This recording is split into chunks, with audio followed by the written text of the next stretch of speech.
Good evening সবাইকে। রান্নাবাটি চ্যানেলে নিয়ে চলে এসেছি আপনাদের কাছে নতুন আরও একটি রান্নার রেসিপি নিয়ে।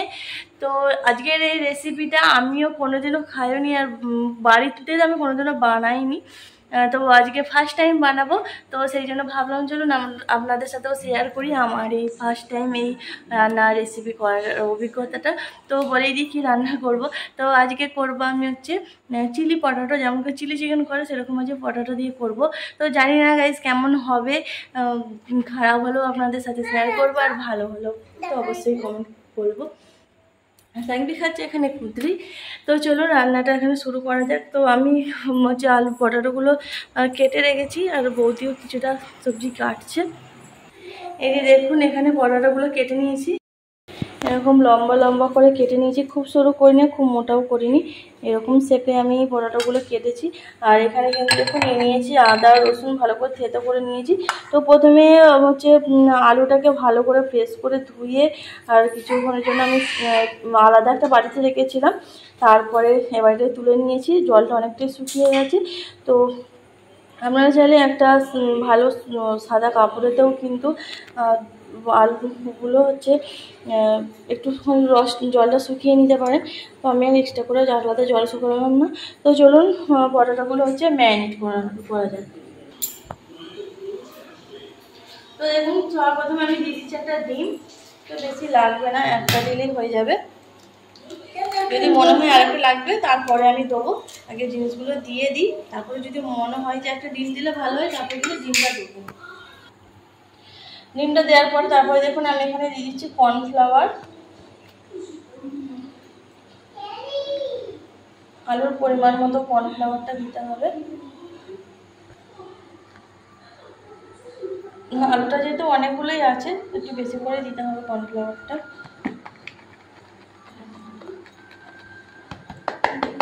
তো কর্নফ্লাওয়ার দেওয়া হয়ে গেল। তো এরপরে আমি দিয়ে দেবো এখানে পরিমাণ মতো লবণ।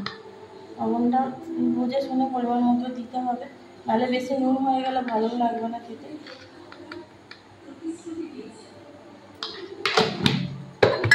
তো তারপরে এখানে দেখুন দিয়ে দেবো আদা রসুন, যেটা আমি হচ্ছে আমাদের সাথে থেতো করে রেখেছিলাম, আদা রসুনটা দিয়ে দেবো।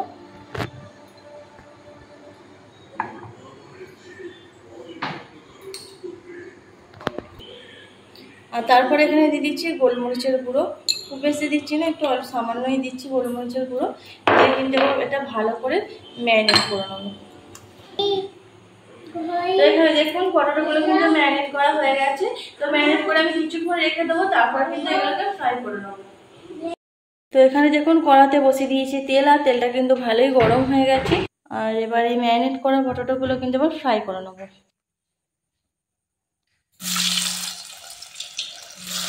পটাটোগুলো আস্তে আস্তে ছাড়তে হবে, সেটা কিন্তু গ্যাসের ফ্লেমটাকে লো করে দিতে হবে, হাই করলে হবে না, হাই করলে কিন্তু তাড়াতাড়ি পুড়ে যাবে। আর যেহেতু আলুগুলো একটু মানে বেশি মোটা আছে, মোটা নেই মানে মিডিয়াম সাইজের আছে, সেই জন্য কিন্তু সেদ্ধ হতে একটু দেরি হবে।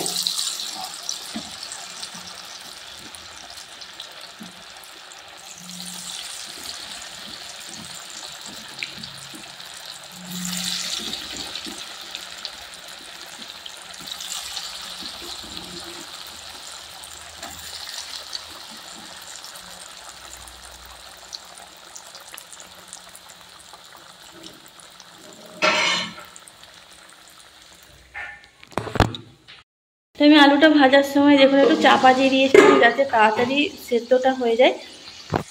তো আলুটা দেখুন একটু হালকা বেশ ব্রাউন কালার চলে এসেছে, আর একদম বেশ ক্রিসপিভাবে আমি এখানে ফ্রাই করে নিচ্ছি।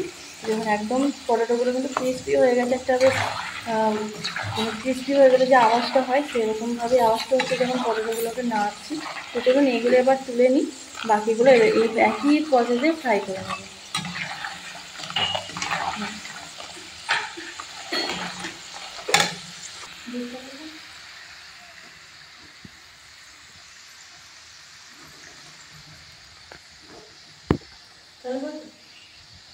তো দেখুন এবার তুলে গেলে কিরকম আওয়াজ হচ্ছে, একদম বেশ ভালোভাবে একদম ক্রিসপি হয়ে গেছে। আর এই পটাটোগুলো কিন্তু এমনিও খাওয়া যায়, আমরা কয়েকটা খেয়ে দেখবো মানে সেদ্ধ হয়েছে কি।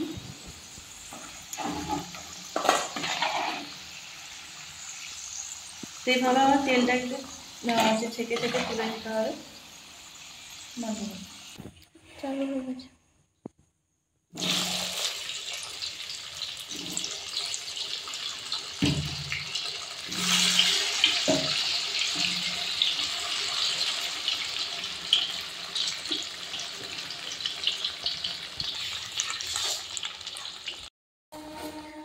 একটু উল্টে পাল্টে দেবো টমেটোগুলো।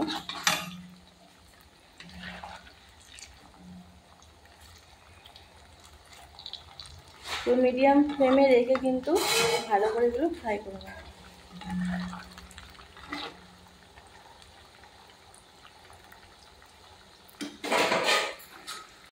দেখুন পটেটো ফ্রাই কিন্তু নিয়ে নিয়েছি। এবার দেখবো ওটা সেদ্ধ হয়েছে কি ভালো করে, কেমন টেস্ট হয়েছে সেটাও দেখবো।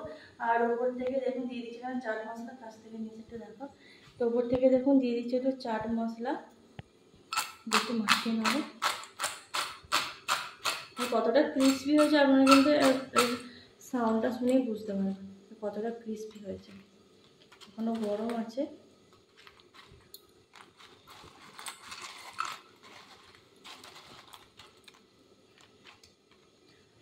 তো চলুন এবার টেস্ট করার পালা।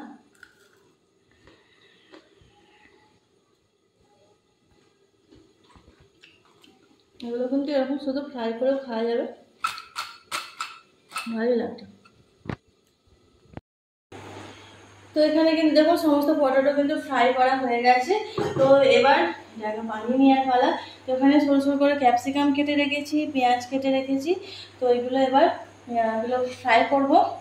তো যেই তেলেতে পটেটোগুলো ফ্রাই করেছিলাম ওই তেলটা তুলে নিয়েছি। এবার ওই তেলের মধ্যে দিয়ে দেবো ক্যাপসিকামগুলো, প্রথমে দিয়ে দেবো।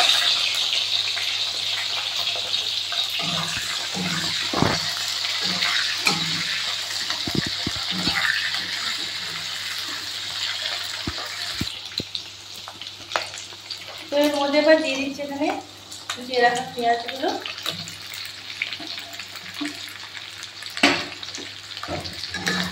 তো গ্যাসের ফ্লেমটা আমি হাই করে দিয়েছি। তো পেঁয়াজ আর ক্যাপসিকামটা একটুখানি ফ্রাই করবো, বেশি ফ্রাই করবো না, একটু হালকা করে ফ্রাই করবো। তো চলুন এবার সসটা রেডি করে দেবো। তো এখানে একটা বাটি নিয়েছি। তো এর মধ্যে আমি এখানে দিয়ে দিচ্ছি টমেটো সস। যেহেতু পটেটোর পরিমাণটা অনেকটাই আছে সেই জন্য দেখুন অনেকটাই সস লাগবে এখানে। একটু সস দিলে বেশি ভালো লাগে খেতে। তো এখানে দেখুন সেই জন্য অনেকটাই সস দিয়ে দিয়েছি। তো এরপরে আমি এখানে দিয়ে দিচ্ছি সয়া সস।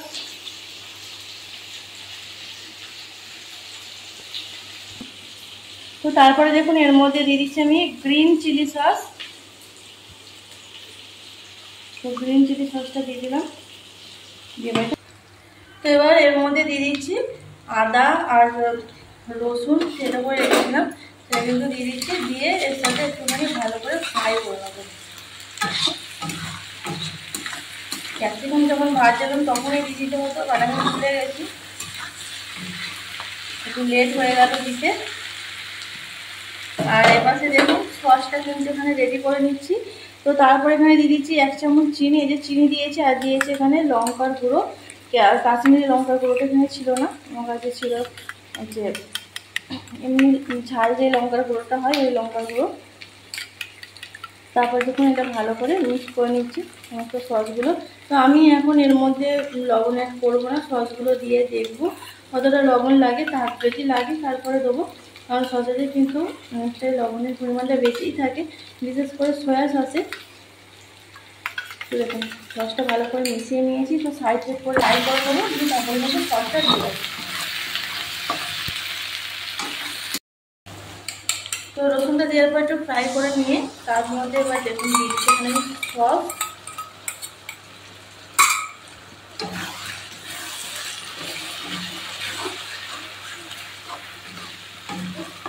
সসটা দেওয়ার পর একটু অ্যাড করবো জল।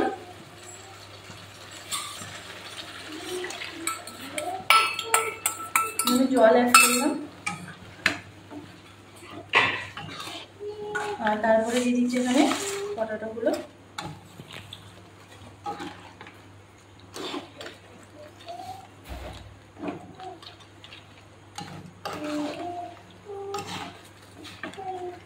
তারপরে একটু সামান্য আমি ফুটতে দেবো সসের সাথে, পটাটোগুলো একটু ফুটো। তো এখানে দেখুন চিলি পটাটো কিন্তু ফুটতে আরম্ভ করে দিয়েছে। আর এদিকে এবার এক বাটিতে একটু জল নিয়েছি, জল নিয়ে দিয়ে দিচ্ছি এখানে কর্নফ্লাওয়ার গুলে, জলের মধ্যে কর্নফ্লাওয়ার গুলে কিন্তু এর মধ্যে দিয়ে দেবো। যাতে দেখুন কর্নফ্লাওয়ারটা জলের মধ্যে ভালো করে গুলে নিয়েছি, এবার এর মধ্যে দিয়ে দেবো।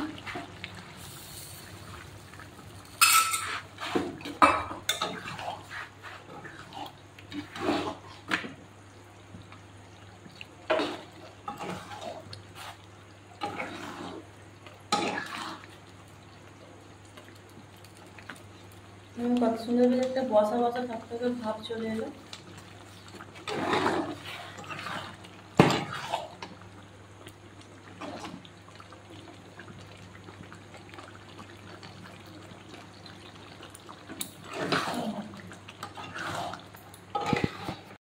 তো এখানে চিলি পটাটো কিন্তু একদম রেডি হয়ে গেছে। দেখুন কালারটাও কত সুন্দর এসেছে। আমি কিন্তু একদম কাশ্মীরি লঙ্কার গুঁড়ো ইউজ করিনি, বাট কালারটা দারুণ এসেছে, টেস্ট কিন্তু দারুণ হয়েছিল। আপনারা অবশ্যই একদিন বাড়িতে ট্রাই করবেন, আমাকে কমেন্ট করে জানাবেন।